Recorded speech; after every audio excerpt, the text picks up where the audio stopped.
Guys, a warm welcome back into the course Thermodynamics. Today we are going to begin with lecture 2, but make sure you watch the previous ones before viewing this one.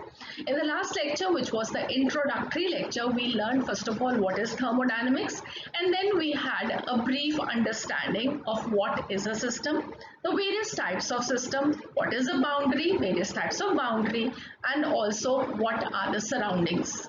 So, moving further in the discussion, today we are going to learn about the properties of a system, and in the properties of a system, we are going to chiefly discuss about extensive and intensive properties, and these are going to be very important because in the examination, many a times a question is coming from this topic. So please be very attentive, and I hope you're going to enjoy your lecture with me today. I'm Dr. Ritu Johar, your educator from the channel H2O, the A to Z of chemistry. So let us begin the learning. So we will be beginning with the lecture with a brief recap of what we learned in the previous lecture while we were talking about the various types of systems. In that, one classification of system was into the macroscopic and the microscopic system. So macro was a large system and micro was a small system. So what is a macroscopic system? Well, that consists of a large number of atoms, ions or molecules. For example, we have Earth to be a very large system, right? And then we have a glass full of water that also contains a large number of molecules of water. We have a sample of gas that is also going to contain a large number of atoms or molecules of a particular gas. So that all these systems where we have a large number of atoms, ions or molecules, we call those to be macroscopic system. And then the pleasurable properties which are associated with macroscopic systems, we call them as macroscopic properties. For example, we have temperature, pressure, concentration, mass, composition, density, enthalpy, refractive index, surface tension, etc. These are called as macroscopic properties, and it is these macroscopic properties that we are going to discuss today in detail. Okay, and then we have the microscopic properties which are going to consist of a single or few particles, for example oxygen molecule or a few water molecules. This forms a microscopic system. So how do you differentiate a macroscopic and a microscopic system? I have this glass of water. In this glass of water, well, what I have taken is 1 liter of water. Okay, and 1 liter is going to mean 1000 ml of water. And what is the density of water? That is 1 gram per ml. Okay, so this means that 1000 ml of water, this is going to be equal to 1000 grams of water or 1 kg of water, right? Now you all know that how many molecules of water they are going to be present in 18 grams of water. It is going to be 1 mole, that is 6.02 into 10 power 23 molecules. So if I have 1000 grams of water, how many molecules will be present is something that you study in your mole concept, and you can calculate that also. I'm not going to do that, but you know that in just 1 kg of water or 1 liter of water, there are going to be millions and millions and millions of molecules of water. Okay, so such a system we call that as a macroscopic system, whereas if I just talk about 1 molecule of water or 2 molecules of water, that is going to be a microscopic system. And when we talk about thermodynamics, we always talk about macroscopic systems. Why? Because you've learned that in the previous lecture that the thermodynamic laws, well, they are applicable only to the macroscopic system, where we are going to have bulk of matter, where we are going to have a large number of atoms, ions or molecules present in a system. And the thermodynamic variables like pressure, volume, temperature, this is U, G, H, S. U is internal energy, G is Gibbs free energy, H is enthalpy, S is entropy. All these, well, you are going to learn in the upcoming lectures, so I will not talk about them presently. But when you are going to just look at your notes at the end of the lecture, you should be able to understand What do I mean by all of these? Okay, so that is why I just written them over here, but you may not be understanding what all of these mean. That would be okay, you will be learning them slow and steady, right? So the thermodynamic laws, they are applicable to only macroscopic systems, and therefore the thermodynamic variables or the macroscopic properties, they will be defined only for the macroscopic systems. So let us define now the macroscopic properties, which we also call as the thermodynamic properties, to be those properties which are associated with the bulk of matter, that is, they are associated with the macroscopic system, such as mass, pressure, volume, temperature, surface tension, viscosity, etc. Fine. So supposedly, again, if I have a glass of water with me, right? So you know that I can measure the volume of this water. So volume is going to be a macroscopic property because it is a property which is associated with so many molecules of water, right? Then similarly, I can measure the mass of this water also, how much it is present, because I know density into volume is going to give me the mass of water also. So I come to know that mass is also associated with a large number of molecules. Although you can find out the mass of one molecule of water also, but you know that the study of the accurate mass of each molecule and atom, that is a tedious job, and that is why the concept of mole was introduced.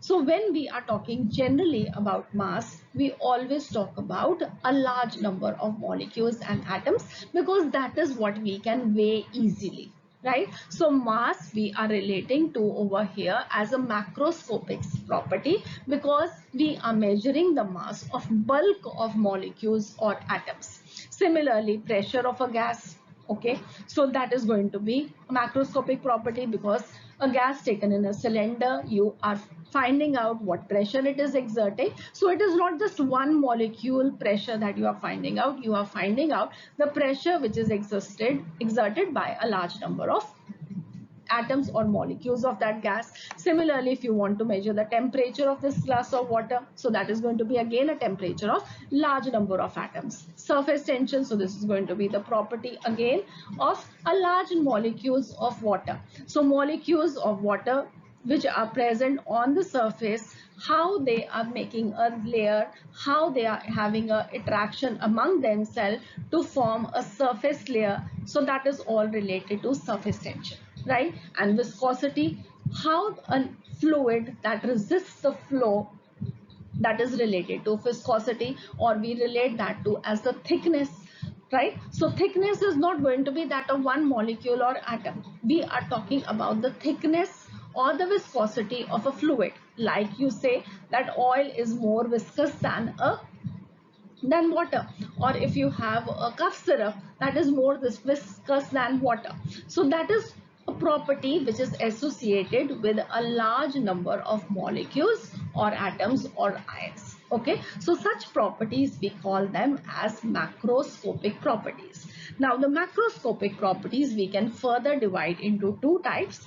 One are going to be extensive properties and the other are going to be intensive properties. Now what are extensive properties, what are intensive properties is what we have to learn, and we have to learn this very well again because this very frequently comes in the examination. Okay, so let us first of all learn what are extensive properties. So first of all, let us define extensive properties. What are these properties? Well, these are going to be those properties of a system which are going to depend upon the amount of substance present in the system. For example, if we have mass, volume, heat capacity, internal energy, all of these, they are extensive properties. Now, how do they depend upon the amount of substance present in the system? For example, again, we have a glass of water. Okay, now in this glass, first of all, I just filled it up till half the glass with water. Fine. And what I found out was that the mass of this water, this is 500 grams. Now what I do is I double the amount of water. Okay, so I have added an additional amount of water. Will the mass of water change?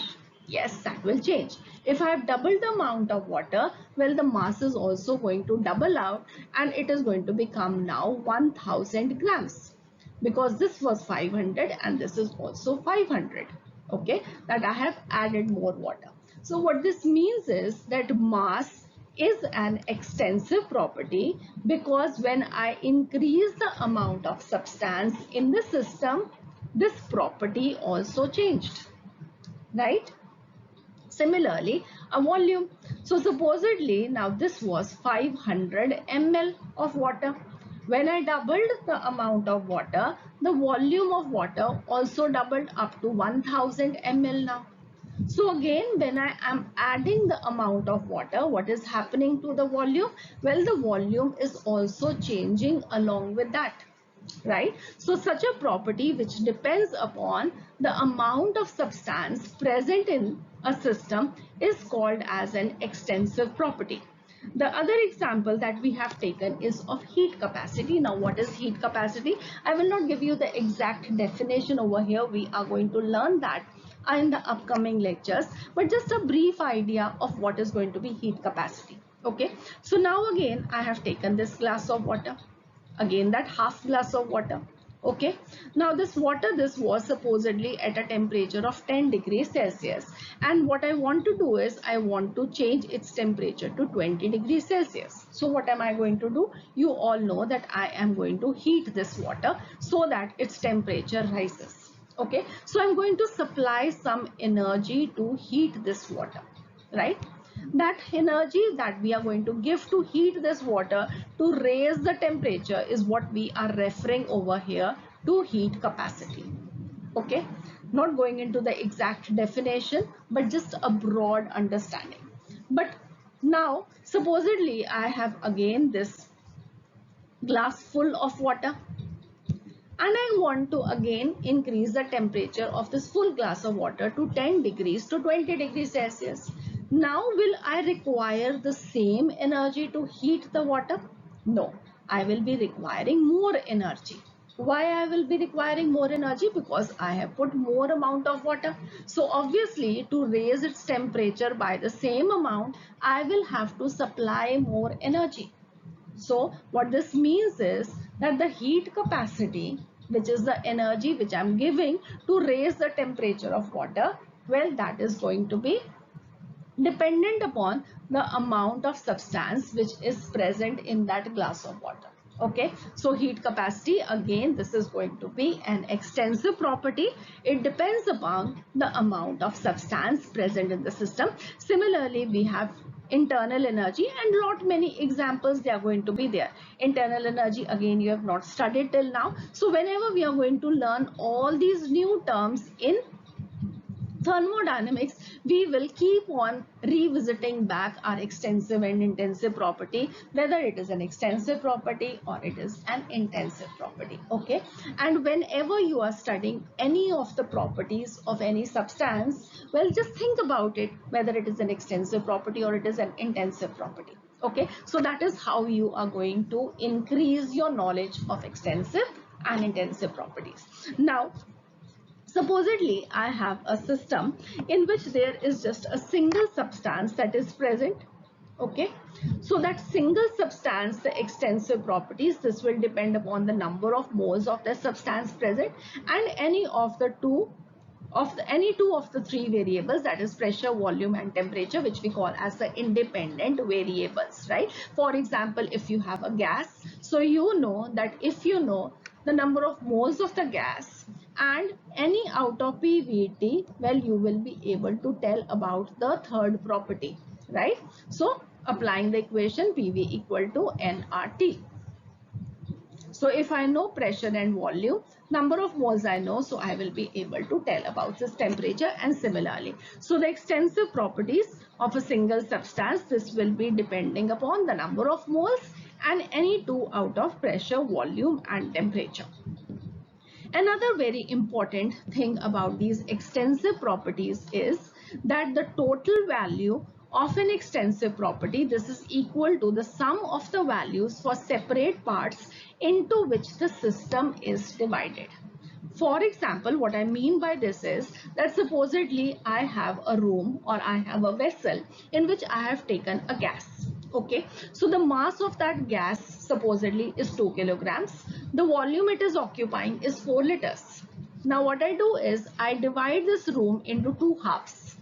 When I divide it into two halves, the gas also divides into the rooms, right? So what I will be having is in one room, 1 kilogram of gas, in the other room I will be having 1 kilogram. Similarly, 2 liters of volume and 2 liters of volume because I made a equal distribution of that room. So what this means is now if I add 1 kilogram and 1 kilogram, I will be getting the mass of the system. And if I add 2 liters plus 2 liters, I will be getting the volume of the system, which are extensive properties. So if you sum total all the values of the extensive properties for the separate parts, you can find out the total extensive property for the system also. Okay, so I hope this is clear. Now let us see what are intensive properties. So now what are intensive properties? So intensive properties, these are those properties which depend upon the nature of the substance and they are independent of the amount of substance present in the system. And a very good example to understand would be that supposedly I take some salt and I take some sugar. Okay, so how do you differentiate salt and sugar from each other? I take just a little bit, even one crystal of salt and one crystal of sugar is sufficient for me to tell which is going to be salt and which is going to be sugar, right? Do I need 1 kg of this to tell which is salt or which is sugar? No, I do not, right? So taste is going to be what property? It is going to be an intensive property because this is depending upon the nature of the substance. It is depending whether it is salt or sugar, and it is independent of the amount of substance, right? So it is going to be a salt even if I taste 1 crystal. It is going to be the same salt if I taste even 1 kg. Okay, so it is not depending upon the amount of substance present in the system. Similarly, if I have taken a perfume, okay, so this perfume, this has a floral fragrance. If I take a little bit of this, I just spray a little bit of this perfume, it is going to smell this floral, and if I empty out the whole bottle, then also it is going to remain the same floral smell. So this means the smell is also dependent upon the nature of the perfume that I have taken. It is not dependent upon how much perfume I am taking. So such properties, they are going to be what properties? They are going to be intensive properties. So temperature and pressure, they are intensive properties. Let us understand this. So supposedly I take a body, okay, it has a temperature T, and then I divide this body into two halves, like we are taking an example of a glass of water. So I have taken this glass of water. This is at a temperature of 10 degrees Celsius.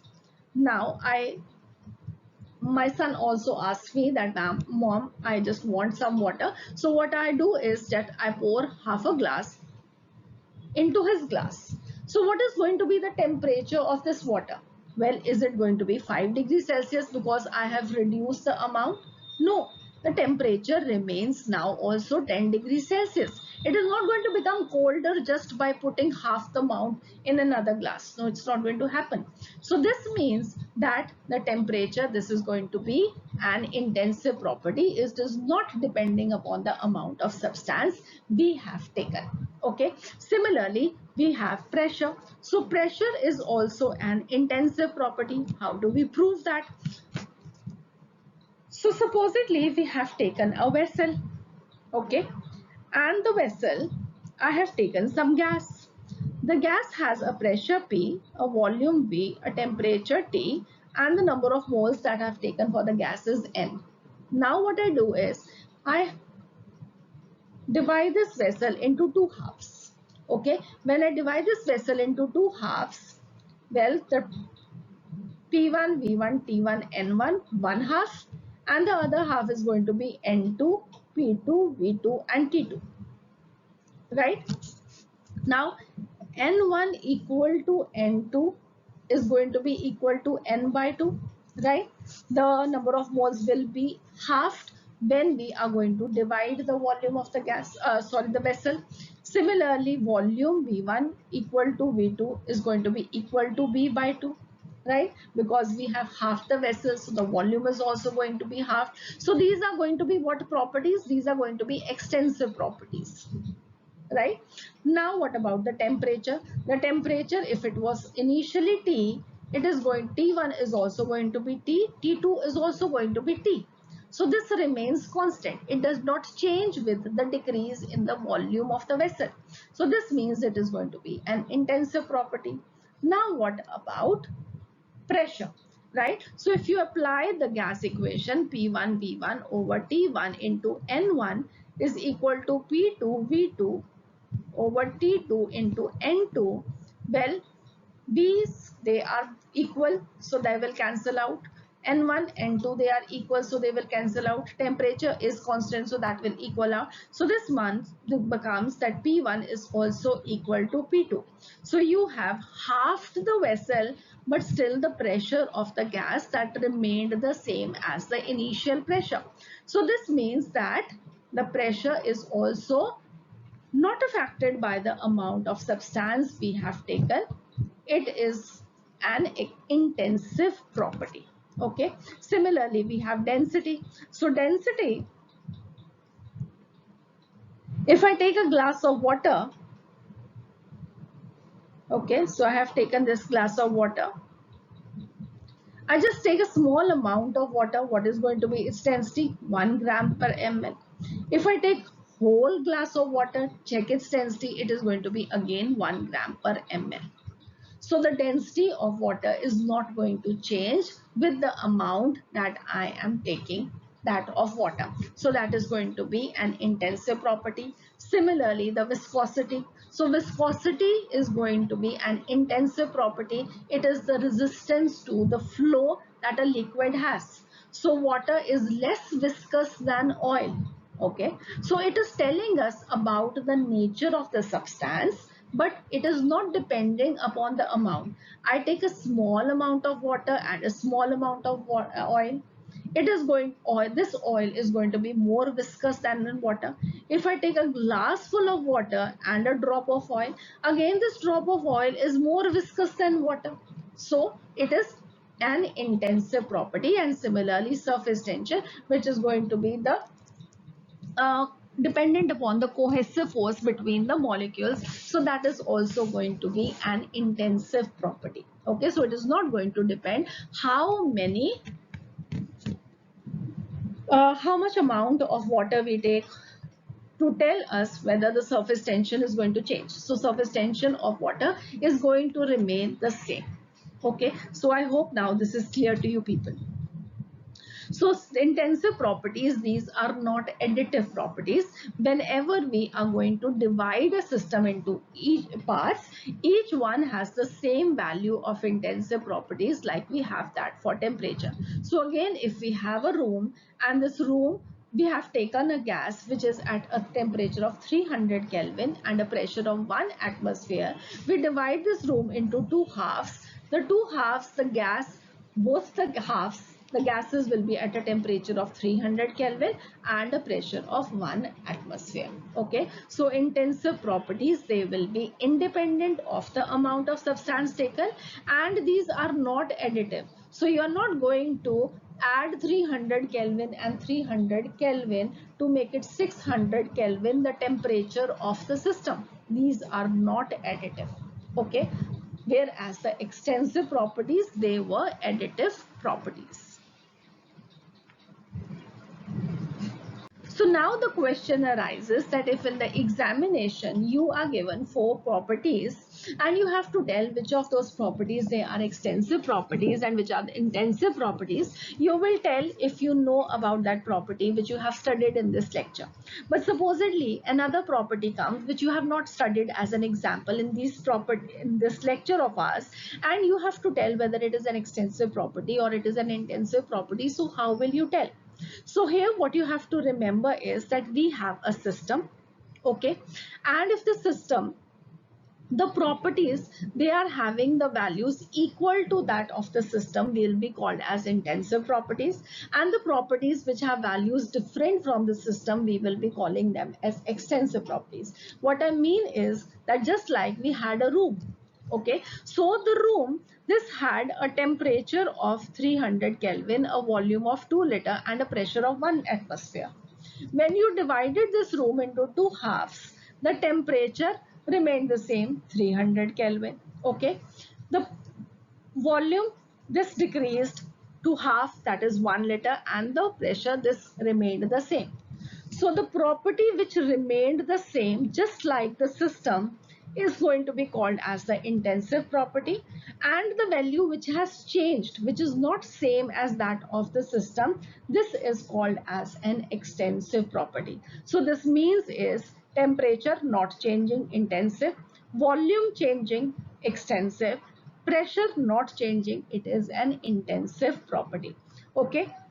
Now there are going to be certain more things which are going to be helpful to you in identifying what are extensive properties and what are intensive properties. So let us see those things as well. So the first thing that you have to remember is that whenever we have a ratio of two extensive properties, it is always going to be an intensive property. For example, you just now studied that mass and volume, they are extensive properties, but density, which is a ratio of mass by volume, this is an intensive property. Similarly, specific volume, which is a ratio of volume to mass, that is also an intensive property. Now, why is it so? Let us understand this also. Okay, supposedly, again, I take a glass. In this, I put 1 ml of water. Okay, so what is going to be the mass of this water? Well, it is going to be 1 gram. Fine. Now I am going to add some more amount of water. I am adding 1 more ml of water. Okay. So I have increased the amount of water and the volume has increased. It has become now 2 ml. So if the amount of water I have added and volume has increased, well, this means this is an extensive property. Similarly, this 1 ml is also going to weigh 1 gram. So the total volume is total mass, sorry, this is going to become 2 grams now. Okay, so now this has also changed by the increase in amount of water. So this means mass is also an extensive property. But when I say density, density is mass per unit volume. First, we had 1 gram per 1 ml, and then we have 2 gram per 2 ml. So what it would be? 1 gram per 1 ml again. So you increased the amount of water, but the density, this remained just the same as earlier. So this means that density is not affected by the amount of substance that has been added. So it is an intensive property, whereas mass and volume, they are extensive properties. So whenever, just remember that you have two extensive properties, you take a ratio of that, it is going to be an intensive property. Another example, if I take, I have a rod, a metal rod, okay, I have an iron rod. The length of this is 5 centimeter, you say, and this is weighing 5 kg. Okay. Now what I do is I again double this length. So this becomes 10 centimeter. What will happen to the mass? Well, this is also going to become 10 kg. So this means length is an extensive property, mass is an extensive property. They are changing by changing the amount of matter. When I am increasing this length, the amount of iron is increasing, right? Now, what about mass per unit length? When I had this, it is going to be 5 kg over 5 centimeter, right? So that would be 1 kg per centimeter. Similarly, this is also 1 kg per 1 centimeter. This means that whenever I took a ratio of these two properties, now it is mass per unit length. Well, this is going to be an intensive property. Okay, so whenever you are going to take a ratio of two extensive properties, it is going to turn out into an intensive property. Okay, so this is going to be very helpful for you to identify which is going to be an extensive property, which is going to be an intensive property. So in generalization, what you can say is that you have two properties, x and y. If you add these two properties, it will be an extensive property if x and y, they are extensive properties. But if you take a ratio of x to y or delta x by delta y, well, these are going to become intensive properties or intensive variables. Okay, I hope this is clear. Now, very interestingly, you have to remember that if you take a product, a ratio or sum of intensive properties, it will always be intensive. Extensive, you take a ratio, it becomes intensive. But if you are going to take a ratio of two intensive properties, it is always going to be intensive only. Okay, so this is how, if you are going to have the formulas for various things with you, well, you will be able to tell which is going to be an extensive property, which is going to be an intensive property. Another thing which can be very helpful to you is that if you have an extensive property, but you express that per mole, per gram, per unit volume, it is going to become an intensive property. Okay, so for example, if we have heat capacity, so you have studied that heat capacity is an extensive property. But if I take molar heat capacity, that is heat capacity per mole, so now I am defining how much amount. It is going to be 1 mole. So per mole of water, the heat capacity is going to remain the same. If I change the amount, heat capacity will change. But if I'm keeping the amount same, then the heat capacity will remain the same. So this means that molar heat capacity, this is going to be an intensive property. Okay, and the other way is to remember that heat capacity is extensive property. Mole, amount of substance, this is also an extensive property. It will change with the amount of substance we are taking, and we have now taken a ratio of two extensive properties. So molar heat capacity, this becomes an intensive property. Similarly, we have molar energy, energy per mole, so that will be an intensive property. Specific heat is heat capacity per gram, so this will also be an intensive property. Concentration, if I express the concentration of a liquid in moles per liter, well, it is going to be what? It is going to be intensive property. Similarly, what is mole fraction? Number of moles of a substance over total number of moles. This is also going to be two extensive properties ratio. So this is also what? An intensive property. Similarly, we have molar U, A, G, H, S. So all of these, internal energy, gives free energy, enthalpy, entropy. So whatever these terms they are going to mean, you will be learning them in the upcoming lectures. But whenever these terms, you are just going to talk about U. For example, U is internal energy. Okay, so internal energy, I just now told you that this is an extensive property. Fine. It is going to depend upon the amount. For example, you can understand that if I have a glass of water, okay, in this glass of water there are many molecules present. So the energy of these molecules, this is called as internal energy. The energy that these molecules they are themselves having, we are not supplying them any energy. Whatever, because of their motion amongst themselves, that energy, that is called as internal energy. If I increase the amount of water, well, the number of molecules will also increase, so the internal energy will also increase. But if I say now this internal energy per mole, well, now this will become what? This will become an intensive property. Okay, so internal energy gives free energy, enthalpy, entropy. What all these terms you will be learning, you will be understanding what they mean, and then you will be able to identify them as intensive and extensive properties. Okay. So let us quickly tabulate the differences between intensive and extensive properties. This will be helpful for your subjective exams as well as a quick recap when you're going to be revising your lectures. So first of all, we have intensive properties. They are not dependent upon the quantity of matter or size of the system. They will be dependent on the nature of the substance, right? Just like we had for salt and sugar. And then we have extensive properties. They depend upon the quantity of matter which is present in the system.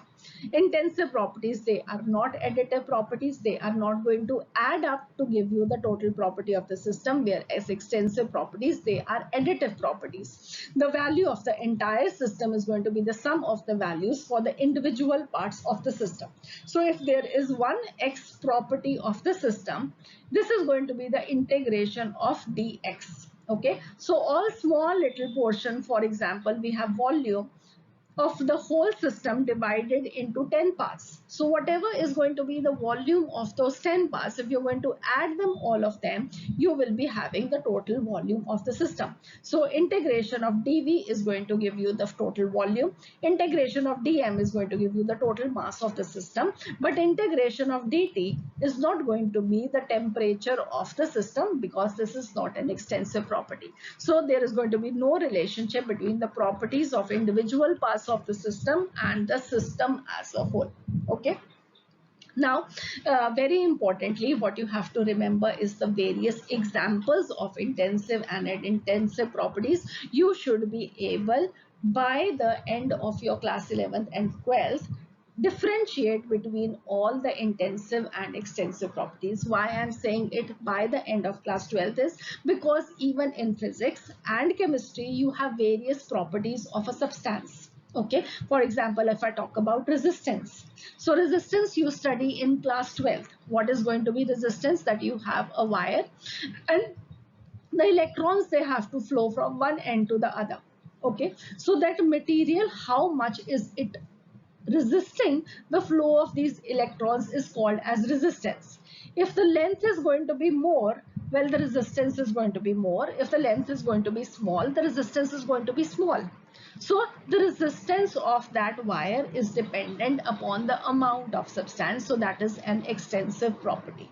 Okay, so such like terms you will be able to understand when you have a complete understanding of each and every concept. When you have that, you should be able to have this complete list separated into intensive and extensive properties.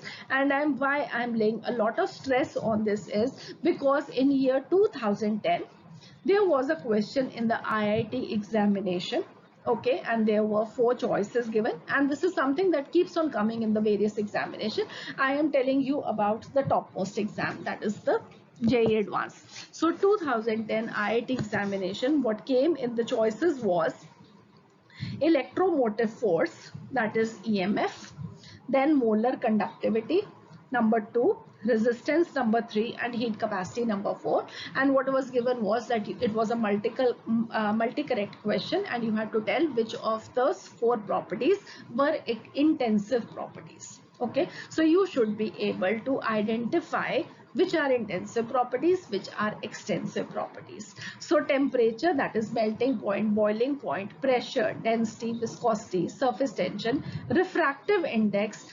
Refractive index, why it is an intensive property? Because if you take a small amount of a mirror, right, small portion of a mirror, that is going to allow the same deviation when the same angle of refraction when light is going to pass through it. And similarly, if you have a large mirror of the same type, well, it is also going to allow the same bending of light, right? So refractive index, that is also going to be an intensive property. Molar volume, again, it is going to be intensive. Free energy per mole, specific heat, specific volume, concentration, dipole moment, pH, gas constant, vapor pressure, specific gravity, EMF of a dry cell, molarity, molality, molar conductivity, all of these, they are intensive properties. So write down the formulas for all of these. Try to understand which is a extensive property, which is an intensive property, and why. Okay, so that would be your homework. For the extensive properties, mass, volume, number of moles, heat capacity, area, length, internal energy, enthalpy, entropy, Gibbs free energy, all of these are extensive properties. But when I am going to specify these as number per number of moles, all of these extensive properties, they become intensive properties. Okay, so I hope you will remember this all very well.